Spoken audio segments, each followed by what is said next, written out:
Hello friends, ನಮಸ್ತೆ ಎಲ್ಲರಿಗೂ. Welcome back to my channel. Last month ನಾವು ಬನ್ನೇರುಘಟ್ಟ ಝೂಗೆ ಹೋಗಿದ್ವಿ. ಆ, ಅಮ್ಮ ಮತ್ತು ಆಂಟಿ ಬಂದಿದ್ದರು, ಹಾಗಾಗಿ ಅವ್ರಿಗೆ ತೋರಿಸ್ಬೇಕು ಅಂತ ಹೇಳಿ ಅವತ್ತು ಬಂದಿದ್ದ ದಿನವೇ ನಾವು ಇಲ್ಲೇ ಒಂದು ವೆಗಾ ಸಿಟಿ ಮಾಲ್ ಅಂತ ಇದೆ, ಅಲ್ಲಿ ಕರ್ಕೊಂಡು ಹೋಗಿದ್ವಿ. ನೆಕ್ಸ್ಟ್ ಡೇ ಸಂಡೇ ಬಂದು ಝೂಗೆ ಮತ್ತು ಅಲ್ಲೇ ಇರುವಂತಹ ಚಂಪಕದಾರಣ್ಯ ಸ್ವಾಮಿ ದೇವಸ್ಥಾನಕ್ಕೆ ಕರ್ಕೊಂಡು ಹೋಗಿದ್ದೆ. ಲಾಸ್ಟು ಒಂದು ವಿಡಿಯೋ ಕೂಡ ಅಪ್ಲೋಡ್ ಮಾಡಿದೆ. ಈ ದೇವಸ್ಥಾನಕ್ಕೆ ಬಂದು ಈ ದೇವಸ್ಥಾನ ತುಂಬ ತುಂಬ ಚೆನ್ನಾಗಿದೆ. ಸೊ ಅಮ್ಮನವ್ರಿಗೆಲ್ಲ ದೇವಸ್ಥಾನ ತುಂಬ ಇಷ್ಟ ಆಯಿತು, ಮತ್ತು ಅಲ್ಲಿ ಪ್ರಸಾದ ಕೂಡ ಇರುತ್ತಲ್ವ. ಸೊ ದೇವಸ್ಥಾನ ಹೋಗಿ ಲಾಸ್ಟ್ ಟೈಮ್ ಹೋದಾಗ ಇಷ್ಟೆಲ್ಲ ಒಳಗಡೆ ಹೋಗಿರಲಿಲ್ಲ. ನಾನು ಒಳಗಡೆ ಎಲ್ಲ ಹೋಗಿ ಈ ಥರ ಎಲ್ಲ ಒಳಗಡೆ ಕಂಬದಿಂದ ಮಾಡಿದ್ದಾರೆ. ತುಂಬ ಚೆನ್ನಾಗಿದೆ ದೇವಸ್ಥಾನ, ಒಂಥರ ಖುಷಿಯಾಗುತ್ತೆ, ಪಾಸಿಟಿವ್ ವೈಬ್ಸ್ ಬರುತ್ತೆ. ಒಳಗಡೆ ಮೇನ್ ದೇವ್ರದ್ದೆಲ್ಲ ಫೋಟೋ ತೆಗ್ಕೊಳ್ಳೋಂಗಿರಲಿಲ್ಲ, ಸೊ ನಾವೆಲ್ಲ ತೊಗೊಳ್ಳಿಲ್ಲ. ಆ್ಯಂಡ್ ಗೊತ್ತಿದ್ದು ಆ ಥರ ಮಾಡಬಾರ್ದಲ್ವ, ಸೊ ನಾವೇ ತಿಳಿದವರಾಗಿ ಹಾಗಾಗಿ. ಮತ್ತು ಕೆಳಗಡೆ ಬಂದು ಲಕ್ಷ್ಮೀ ದೇವಸ್ಥಾನ ಇದೆ, ಅದಕ್ಕೆಲ್ಲ ದರ್ಶನ ಮಾಡಿಕೊಂಡು ಹಾಗೆ ಪ್ರಸಾದ ತಿಂದ್ಕೊಂಡು ಹೊರಗಡೆ ಬಂದು ನೋಡಿದ್ರೆ ಇಲ್ಲಿ ಝೀ ಕನ್ನಡದಲ್ಲಿ ಬರ್ತಾ ಇರೋಂತಹ ಒಂದು ಸೀರಿಯಲ್ದು ಶೂಟಿಂಗ್ ನಡೀತಾ ಇತ್ತು. ಚೆಲ್ವಿ ಮತ್ತು ವೆಂಕಿ ಅಂತ ಕ್ಯಾರೆಕ್ಟರ್ ಅದು ವಿಡಿಯೋ ನಡೀತಿತ್ತು. ಹಾಗೆ ಅದನ್ನ ವಿಡಿಯೋ ಸ್ವಲ್ಪ ನೋಡಿದ್ವಿ. ಶೂಟಿಂಗ್ ವಿಡಿಯೋ ಸ್ವಲ್ಪ ನೋಡಿಕೊಂಡು ಟೈಮ್ ಆಗ್ತಾ ಜನಗಳೆಲ್ಲ ಅವ್ರನ್ನ ನೋಡಿಬಿಟ್ಟು ಫುಲ್ ಜಾಸ್ತಿ ಆಗ್ತಾಯಿದ್ರು. ಎಲ್ಲರೂ ಫೋಟೋ ಎಲ್ಲ ತೆಕ್ಕೊಳ್ಳೋಕ್ಕೆ ಅಂತ ಹೇಳಿ. ಮತ್ತು ಶ್ರಾವಣಿ ಸುಬ್ರಹ್ಮಣ್ಯ ಧಾರಾವಾಹಿದು ಹೀರೋ ಕೂಡ ಬಂದಿದ್ದರು. ಸೊ ಅವರು ಕೂಡ ನಮ್ಮ ಥರನೇ ಮನುಷ್ಯರು, ಬಟ್ ಆದರೂ ಅವರು ಅಂದರೆ ಏನೋ ಒಂದು ಕ್ರೇಜ್ ಅಲ್ವಾ. ನೋಡಿ, ಅಲ್ಲಿ ಸುಬ್ಬು ಕ್ಯಾರೆಕ್ಟರ್ ಮಾಡುವಂಥ ಅವರಿದ್ದರು. ಸೊ ನಾವು ಕೂಡ ಅಷ್ಟೇ ಲಾಸ್ಟ್ ತನಕ ಸ್ವಲ್ಪ ಹೊತ್ತು ನೋಡಿ ಅವ್ರ ಜೊತೆ ಫೋಟೋ ಎಲ್ಲ ತೆಕ್ಕೊಂಡು ತುಂಬ ಚೆನ್ನಾಗಿ ಈಗೋ ಎಲ್ಲ ಇರಲಿಲ್ಲ, ಚೆನ್ನಾಗೆಲ್ಲ ಮಾತಾಡ್ಸಿದ್ರು. ಫೋಟೋ ಎಲ್ಲ ತಕ್ಕೊಂಡು ಮಾತಾಡ್ಸ್ಕೊಂಡು ಬಂದ್ವಿ. ಸೊ ನಾವು ಇದೆಲ್ಲ ವೀಡಿಯೋ ನೋಡಿಕೊಂಡು ನೆಕ್ಸ್ಟ್ ಹೋಗಿದ್ದು. ಅಮ್ಮನವ್ರಿಗೂ ಖುಷಿ ಆಯಿತು. ಅಂದರೆ ಇಲ್ಲಿ ಯಾವಾಗಲೂ ಕೂಡ ನಡೀತಾ ಇರುತ್ತೆ, ಇದೇ ಸ್ಪಾಟ್ ಅವ್ರದ್ದು. ಹೂವಿನ ಅಂಗಡಿ ಇಟ್ಕೊಂಡಿರ್ತಾರೆ ಲಕ್ಷ್ಮೀ ನಿವಾಸದಲ್ಲಿ, ಆ ಸೀರಿಯಲ್ದು. ನೆಕ್ಸ್ಟ್ ಅದೆಲ್ಲ ನೋಡಿಕೊಂಡು ನಾವು ಝೂಗೆ ಹೋದ್ವಿ. ಅವತ್ತು ಸಂಡೇ ಆಗಿರೋದ್ರಿಂದ ತುಂಬ ತುಂಬ ತುಂಬ ರಶ್ ಇತ್ತು, ಆಯಿತಾ.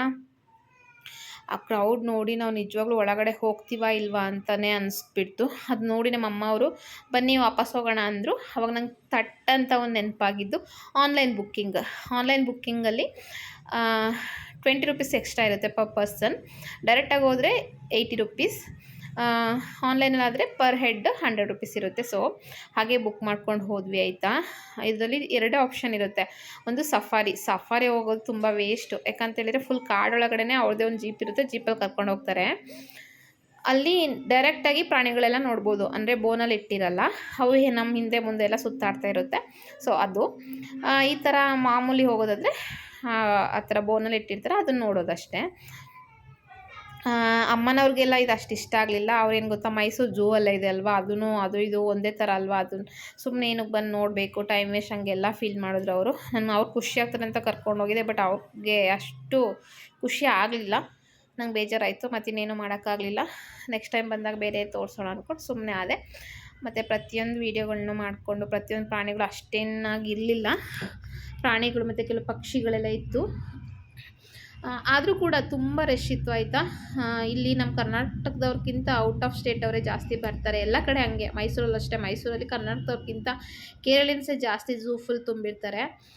ಅದು ನೋಡಬೇಕಂತ ಅವ್ರಿಗೆ ಖುಷಿ ಇರಬೇಕು. ಇವ್ರು ನೋಡಿದ್ರೆ ಮುಖ ಎಲ್ಲ ಇದು ಮಾಡ್ಕೊಂಡು ಬಂದರು. ಮತ್ತು ಅಲ್ಲೇ ಬೋಟಿಂಗ್ ಇತ್ತು, ಬೋಟಿಂಗ್ ಹೋಗೋಣ ಅಂದರೆ ಅವ್ರು ಹೇಳಿದ ಅನ್ಸನೇನು ಗೊತ್ತಾ, ನೀರು ನೋಡಿ ಅಷ್ಟು ಹೊಲ್ಸೊಲ್ಸು ಬರ್ತಿದೆ, ಅಲ್ಲೇನಕ್ಕೆ ಹೋಗ್ತೀರಾ ಅಂತ ಅಂದ್ಕೊಂಡ್ರು. ಸೊ ಅದಕ್ಕೆ ಹೋಗಲಿಲ್ಲ. ನೆಕ್ಸ್ಟ್ ಬಂದು ನೋಡಿದ್ರೆ ಇನ್ನು ನೀರು ಕುದುರೆ ಅಂತ ಹೇಳ್ತಾರೆ, ನೀರೊಳಗಡೆ ಬಿತ್ಕೊಂಡಿತ್ತು ಆರಾಮಾಗಿ. ನೆಕ್ಸ್ಟ್ ಅದಾದ ನಂತರ ಹುಲಿಗಳು, ಸಿಂಹಗಳು ಎಲ್ಲ ಇತ್ತು, ಆಯಿತಾ. ಆನೆಗಳು ಎಲ್ಲ ಇತ್ತು. ನೋಡಿಕೊಂಡು ಅಮ್ಮ ಅವ್ರಿಗೆ ಆ್ಯಕ್ಚುಲಿ ವಿಧಾನಸೌಧ, ಇಸ್ಕಾನ್ಗೆ ಹೋಗ್ಬೇಕಂತ ಅಂದ್ಕೊಂಡಿದ್ರಂತೆ. ಅದು ನೆಕ್ಸ್ಟ್ ಡೇ ಹೋಗೋಕ್ಕೆ ಪ್ಲ್ಯಾನ್ ಮಾಡಿದ್ವಿ, ಬಟ್ ಎಮರ್ಜೆನ್ಸಿ ಇರೋದ್ರಿಂದ ಊರಿಗೆ ಹೋದ್ರು ಅವ್ರು. ಹಾಗೇ ಲಾಸ್ಟಿಗೆ ಸಿಕ್ಕಿದ್ದು ನಮಗೆ ಸಿಂಹ, ಆಯಿತಾ. ಈ ಸಿಂಹ ತುಂಬ ಶಾಂತಿಯಿಂದ ಇತ್ತು. ಜನಗಳೆಲ್ಲ ಹೋಗಿ ಮುತ್ಕೊಂಡ ತಕ್ಷಣ ಜೋರಾಗಿ ಕಿರ್ಚಾಡ್ಕೊಂಡು ಹತ್ರನೇ ಬಂದುಬಿಡ್ತು. ಇನ್ ಕೇಸ್ ಬೋನಲ್ಲಿಲ್ಲ ಅಂದಿದ್ರೆ ಏನಾಗ್ತಿತ್ತು ಅಲ್ವಾ. ಮತ್ತು ಕೋಳಿಗಳು ಮತ್ತು ಬೇರೆ ಥರದ ಪಕ್ಷಿಗಳೆಲ್ಲ ಇದ್ವು, ಅವನ್ನೆಲ್ಲ ನೋಡಿಕೊಂಡು ಹಾಗೆ ಬಂದ್ವಿ. ಅವತ್ತಿನ ದಿನ ಆ ಥರ ಸ್ಪೆಂಡ್ ಮಾಡಿದ್ವಿ, ಆಯಿತಾ. ಏನು ಟಯರ್ಡ್ ಅನಿಸ್ಲಿಲ್ಲ, ಯಾಕಂತ ಹೇಳಿದ್ರೆ ಅಲ್ಲಿ ಫುಲ್ ಮರಗಳಿದ್ದಾವೆ. ಆ ಮರಗಳದ್ದು ಕೆಳಗಡೆ ಬಿಸಿಲಲ್ಲಾದರೆ ಸುಸ್ತಾಗುತ್ತಲ್ವ ನಡ್ಕೊಂಡು ಹೋಗೋಕ್ಕೆ. ನಾನು ಬಿಸಿಲಿರುತ್ತೆ ಅಂದ್ಕೊಂಡು ಹೋಗಿದ್ದೆ, ಬಟ್ ತುಂಬ ಚೆನ್ನಾಗಿತ್ತು. ತುಂಬ ಗಾಳಿ, ಒಳ್ಳೆ ಗಾಳಿ, ಮರ ಗಿಡಗಳೆಲ್ಲ ಇತ್ತು. ನನ್ನ ಮಗಳಿಗಿಂತ ತುಂಬ ಖುಷಿ ಆಯಿತು ಪ್ರಾಣಿಗಳೆಲ್ಲ ನೋಡೋದಂದರೆ ಅವ್ರಿಗೆ ತುಂಬ ಖುಷಿ. ಸೊ ಮಕ್ಳಿಗೋಸ್ಕರನೇ ಇವಾಗೆಲ್ಲ ನಮ್ಗಿಷ್ಟ ಇಲ್ಲ ಅಂದರೂ ಮಕ್ಳಿಗೋಸ್ಕರ ಎಲ್ಲನೂ ತೋರಿಸ್ಬೇಕಂತ ಅನಿಸ್ತಾ ಇರುತ್ತಲ್ವ.